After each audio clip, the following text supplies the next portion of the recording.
Our avowed intention is to bring new ideas and new machinery to market that means we'll be at the forefront of reducing packaging waste. We've worked with the DHL group now for the last 3 or 4 years because they see the opportunities for what that technology can give the market. As DHL, we're one of the largest co-packing operations in the UK.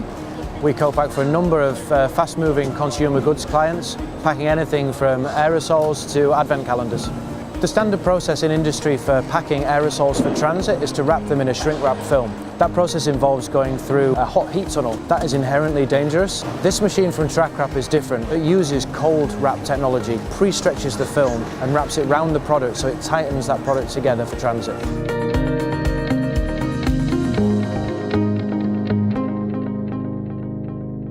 This digital model will help the company doing any future redesign or commissioning work faster and cheaper than the traditional methods, hence saving cost for the business. Commissioning was done in a matter of weeks on this project. The work from Bradford University and the work from the MTC have been done up front with virtual commissioning. This machine behind me is using about half the energy, but it can run at twice the speed. We can also reduce the amount of film that's applied to these packs. That's a benefit for us in our upfront film cost. It's also a benefit for our customers that there's not more plastic going into that recycling channel.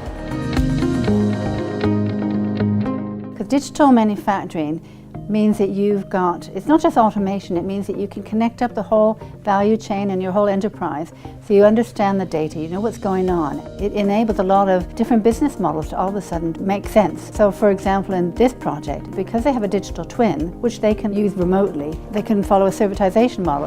One of the obstacles to change for any of our customers is money.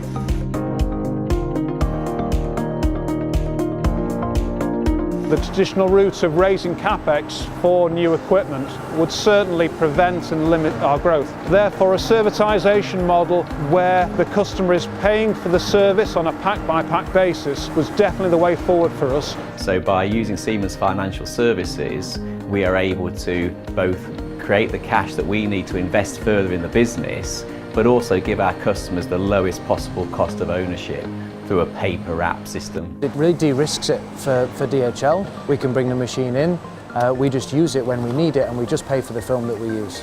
Digitalisation and the harnessing of the data from the equipment means that we're able to now measure and monitor ongoing performance of individual components and the settings and runnings of the machine on an ongoing basis. It means that we can have proactive servicing and maintenance to make sure that we don't cost our customers efficiency. Digitalisation changes everything, not just in the way that we develop machines and operate them, but also the way that our customers interact with this technology to improve productivity. They do this through better connectivity, more flexibility, and ultimately overall better performance.